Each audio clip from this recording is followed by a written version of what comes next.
The bananas rolled off the scale and the woman groaned softly as she fumbled with her purse.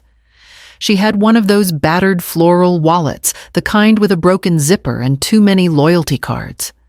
Her hands trembled as she pulled out a 5, then another. Coins followed 3/4 a dime and what might have been a Canadian penny. The cashier smiled, but it was tight. $12 short, she said already, glancing toward the manager's podium. I reached into my coat pocket, put it on mine. The woman didn't look up right away. She stared at the screen, total $41.82, then at her groceries. Mostly Basics lentils bred a rotisserie chicken in a cracked plastic dome. When she finally turned, her eyes weren't grateful. They were sharp, wet, and deeply focused. She reached for my wrist, her fingers cold and dry like tree bark. Her grip startled me more than her face. "When your son leaves tonight," she said, voice low and breath scented faintly with menthol, "don't touch the snow in your yard." Then she let go. The cashier blinked. The receipt printed. I barely remembered to take my own bag of apples before heading out into the wind. By the time I pulled into my driveway, the clouds had turned to wool. The air had that heavy metallic taste it gets before a storm. Minnesota in January doesn't forgive slowness. Evan's old Ford was already there. I parked behind him and stepped out just as he slammed his door. "Hi, Ma." He jogged toward me, hands stuffed in the pockets of his jacket. I texted, "But maybe you didn't see. Is it okay if we crash here just for a week? I got laid off." Behind him, Mara struggled with a car seat. She didn't smile. May looked tired, thumb tucked into her mouth. "I just changed the sheets in the guest room," I said, reaching for May. Her little arms wrapped around my neck, warm and weightless.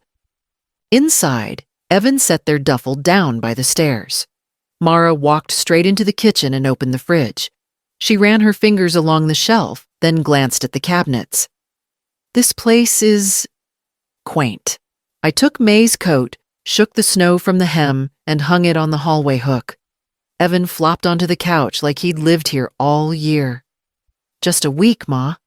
"I promise." I nodded. The kettle whistled.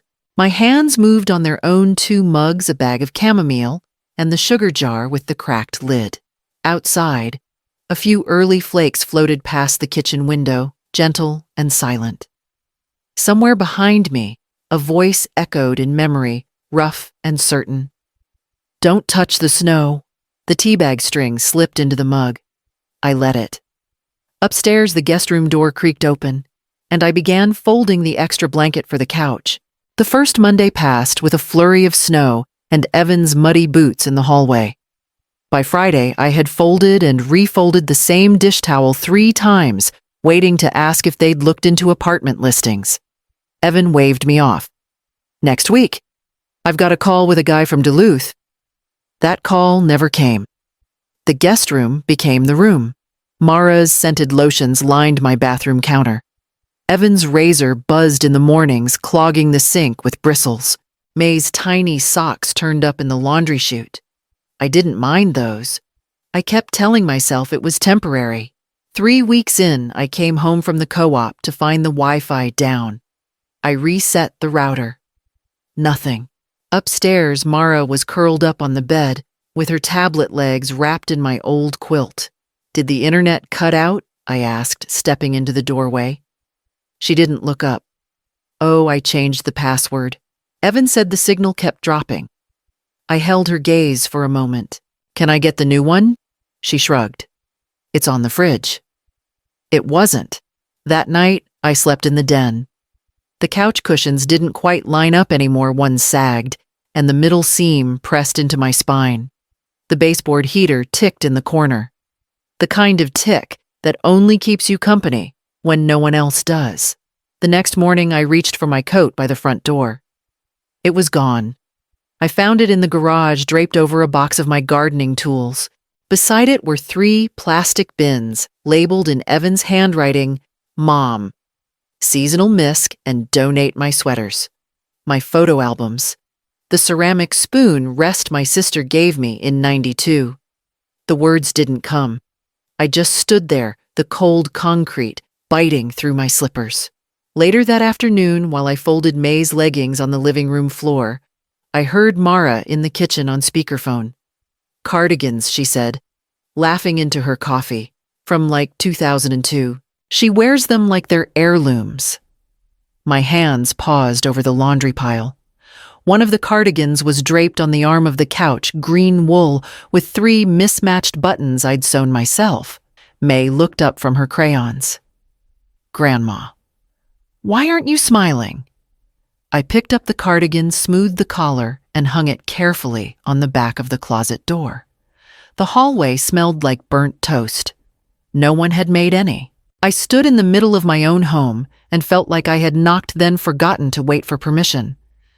I poured the last of the tea into my mug and turned toward the coat closet. The snow outside was rising, and somewhere beneath it, I felt something else building. The local news warned of a freeze before morning, wind chill dipping below 0 with snowfall overnight and flurries by dawn. I set the remote down and walked to the mudroom. My shovel still leaned in the corner behind the bag of de-icer and the broom with the cracked handle. Its wooden grip was worn smooth from years of use, the edge rusted but solid. I tugged on my boots and pushed open the back door. The wind cut sideways across the yard, and the first flakes floated down slow and dry. I stepped onto the porch, shovel in hand. Evan's voice came from behind me, sharp and too close. "What are you doing?" I turned. He stood in the doorway in gym shorts and a hoodie, thumbs tapping his phone. "It's going to ice. If it sticks overnight, the driveways." He stepped down one hand, raised the other, holding his phone loosely. "Don't touch the snow, Ma. Seriously, I'll take care of it tomorrow." I looked past him to the sky. The wind was curling under the eaves. "You work tomorrow?" He scratched his neck. "I've got a thing." "Maybe. Guy in Maplewood wants to meet. Could be something decent." I ran my hand along the shovel handle. The wood was cold under my palm. Evan frowned. "Just relax, okay? You've been running around like a housekeeper. Let us handle things for once." He took the shovel from me and leaned it back into the garage. I watched him brush the snow from his sleeves as he turned to go. May padded in wearing fuzzy socks and dragging her blanket. She hugged me at the hip, warm and wordless. "Good night, Grandma." I kissed the top of her head. "Sleep tight." Mara called from upstairs. "Don't forget to double lock the back. There's a notice about break-ins in the neighborhood app." I closed the door. Clicked the deadbolt.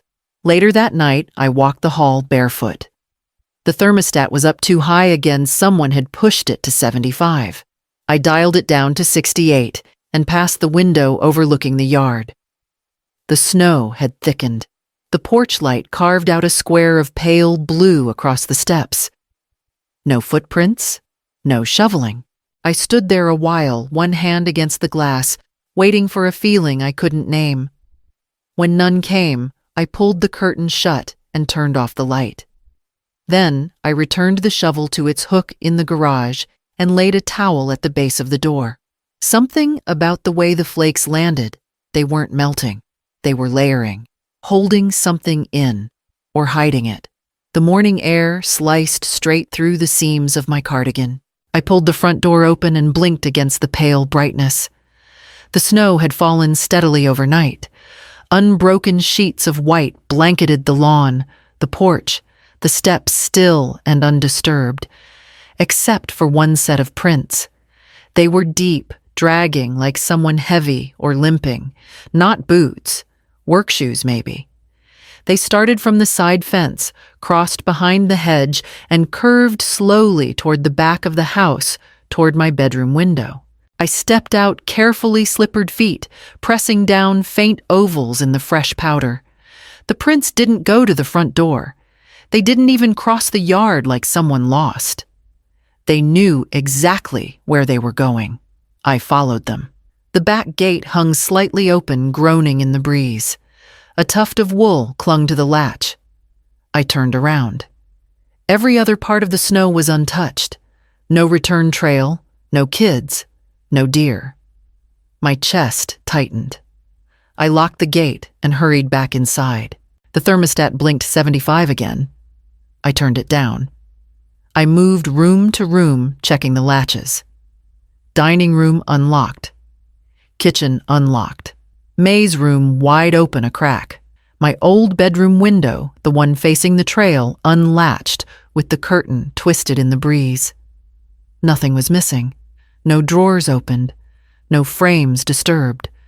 But every window had been touched. Upstairs, Mara's hairdryer hummed behind the bathroom door. Evan's voice drifted from the guest room, low and clipped. A phone call. I walked into the garage, pulled out a small suitcase, and zipped it open on the dryer. My hands moved without shaking, but something in me had already started to hum like static in my chest. In the kitchen, I found my checkbook wedged under the Wi-Fi router. I left it out just to see if anyone would comment. Then I called Scylla, my cousin in St. Paul. Her voice was still scratchy from sleep. "You still have that extra room?" She didn't ask why. "Get here before dark. I'll make stew." By noon, my suitcase stood by the door. My boots were dry, my coat was zipped, the footprints hadn't faded, and no one, not Evan, not Mara, had said a word. The walls of the studio were the color of dry oatmeal, but it was quiet. Clean. The window faced a brick alley and a dumpster, and I didn't mind. I gave the landlord $900 in cash first, and last month bundled together. She handed me the key without asking for more. Nadine had vouched for me. The mattress was firm, the heater worked, and someone before me had left behind a kettle that still whistled. I hung a single photo on the wall, one of May bundled in a red jacket, reaching for a leaf twice her size. I pressed it flat against the paint with 2 strips of clear tape. The first thing I did was cancel the violin lessons. The next morning, a text from May blinked on my phone. Did I do something wrong? I stared at it longer than I should have.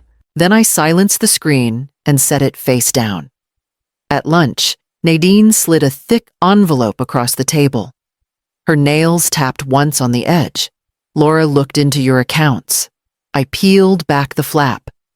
Inside, printed statements, screenshots, and a sticky note with passwords I didn't recognize.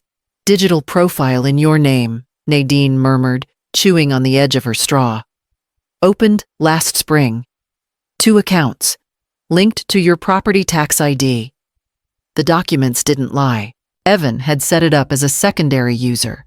Small transfers, 75 here, 250 there, all marked as reimbursements, rent, utilities, auto payments I never authorized. A note scrawled in red at the bottom, mortgage refinance inquiry. But the house was mine, paid in full since 2009. My jaw tightened. The handle of the ceramic mug felt slick in my hand. "What does this mean?" Nadine leaned in. "It means he's laying groundwork. If you disappear, the house becomes a question mark. Not yours, not his, just floating. I never gave him permission. No, but he's counting on you being polite about it." My breath caught. He was doing it with a smile. That night I folded the papers and placed them inside the blue recipe tin I'd brought from home.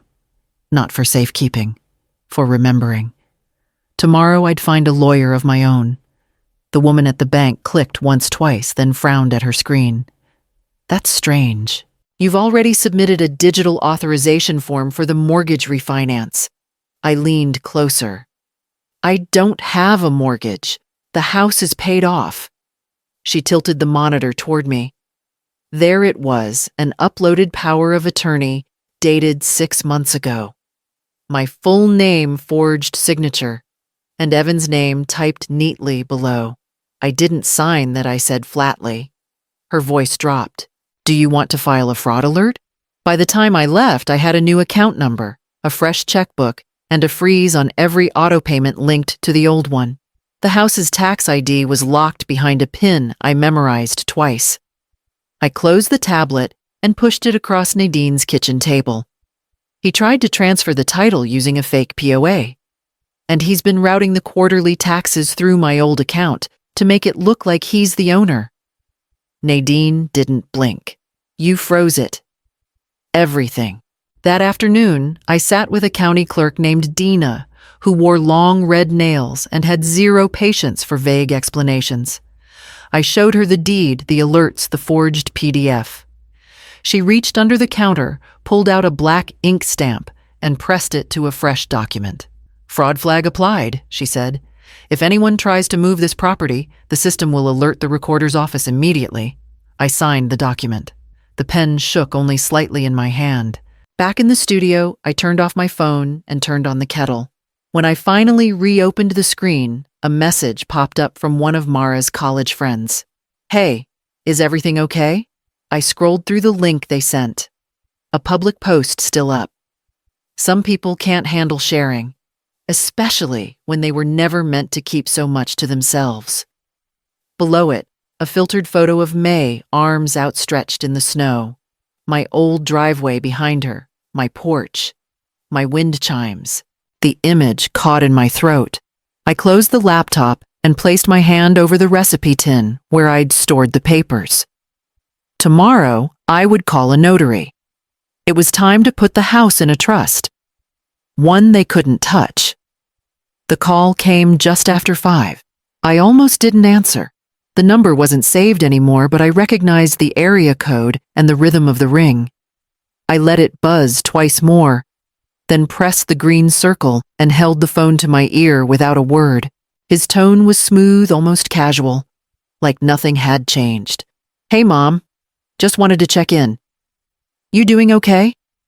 The snow outside my studio window had melted into crusty banks. A plow passed by slow and growling, leaving a high, grimy ridge along the curb. I watched it without blinking. "We noticed you froze the accounts," Evan continued.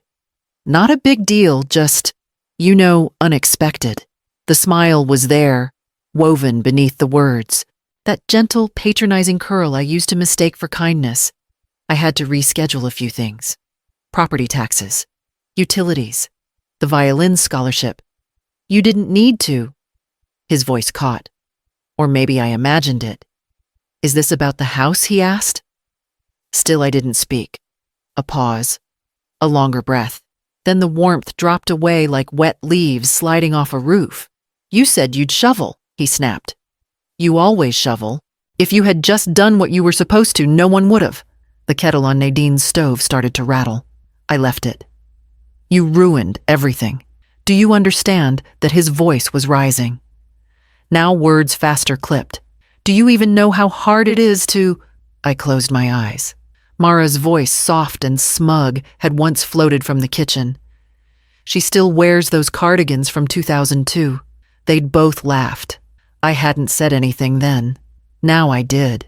I remember what Mara said about my cardigans. Silence. No breath. No denial. I tapped the red button. Blocked the number. Slid the phone face down across the table. Outside, the light was turning blue the way it does in winter, right before night. I stood at the window and let it pass over me like water. A woman once told me not to touch the snow, and I hadn't. But now I understood why. I boiled water again. Tomorrow was the trust appointment. And after that, a locksmith. The attic still smelled like insulation and mothballs. I ducked under a low beam and followed the realtor's flashlight beam as she swept it across boxes, bags, and old luggage. Dust danced in the light. "I won't touch anything without your okay," she said, keeping her heels planted near the door. "We just need an inventory before the listing. Shouldn't take long." I nodded and moved toward the far wall, past the folded cot and my late mother's rocking chair. Near the eaves, something metallic caught my eye, a thin corner of rust-red steel, just barely peeking out from behind a broken bed frame.